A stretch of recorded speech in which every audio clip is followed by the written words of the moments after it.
अभिनव public school बिल्लाड़ा, class 4th, विषय Hindi. First chapter हमने पढ़ लिया था, अब अपन सेकंड चैप्टर पढ़ेंगे। सेकंड चैप्टर के अंतर्गत है हार की सच्चा हीरा। हीरा कैसा होता है? अनमोल होता है। तो हीरे का मतलब होता है माँ के लिए एक बेटा क्या है? अनमोल रतन हीरे के समान होता है। वह उसके गुणों का बखान करती है, उसके बारे में बताती है।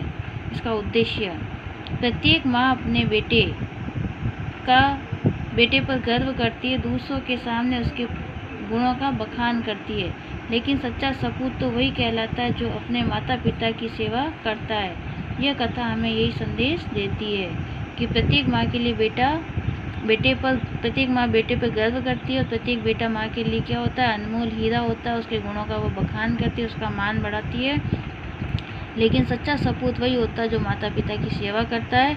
एक तो श्रवण कुमार था जिसने अपने माता पिता की सेवा की थी, और वह पूरे संसार में, पूरे युगों में याद किया जाता है। यहाँ देखें अपन इसका फर्स्ट लाइन, सूर्य अस्त हो रहा था। सूर्य क्या हो रहा था? शाम के समय डूब रहा था या अस्त हो रहा था। पक्षी चहचहाते हुए अपने नीड़ों की ओर जा रहे थे। चहचहाना मतलब शोरगुल करना या कलरव करना।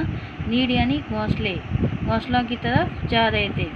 गांव की कुछ स्त्रियां पानी के लिए घड़े लेकर कुएं की ओर चल पड़ी थी। यानी शाम के काम के लिए स्त्रियां क्या करती है? कुएं से पानी भरने के लिए रवाना हो जाती है घरों से। पानी भरकर कुछ स्त्रियां अपने घरों को लौट गई, परंतु उनमें से कुछ कुएं की पक्की जगत पर बैठकर, जगत यानी उसके पास की जो बैठने की जो जगह होती है, वहाँ पर बैठकर आपस में इधर उधर की बातें करने लगी। बातचीत करते करते बात बेटे पे आ पहुंची। यानी दूर दराज की, आस पास की सभी तरह की बातें करते करते अंत में बात कहाँ आ गई? उनके बेटों तक पहुंच गई। वे अपने बेटों के बारे में बातें करने लगी। उनमें से एक उम्र में सबसे बड़ी लग रही थी। उनमें से एक सबसे बड़ी उम्र की थी, महिला थी, स्त्री थी। वह कहने लगी, भगवान सबको मेरे जैसा बेटा दे। मेरा बेटा लाखों में एक है, हीरा है। हीरा कैसा होता है? लाखों में एक होता है, कोयले की खान से निकलता, अनमोल होता है, इसलिए कहा कि वह लाखों करोड़ों में एक ही है। उसका कंठ बहुत मधुर है, उसका गला बहुत ही मीठा है, मधुर है। वह बहुत अच्छा गाता है। उसके गीत को कोयल और मैना भी सुनकर कोयल और मैना भी चुप हो जाती है। यानी जब वो गाता है तो ऐसा लगता है कि इतना सुरीला, इतना मनमोहक या इतना हृदय को छूने वाला होता है कि कोयल और मैना भी चुप हो जाती हैं। लोग बड़े चाव से उसका गीत सुनते हैं। लोग क्या करते हैं? बड़े ही चाव से, बड़े ही लगाव से, बहुत ही लगन से उसका गीत सुनते हैं, मन लगा के। वह गंधर्व गायक है। ऐसा लगता है वह देवताओं के वहाँ पर गायन करने वाला है।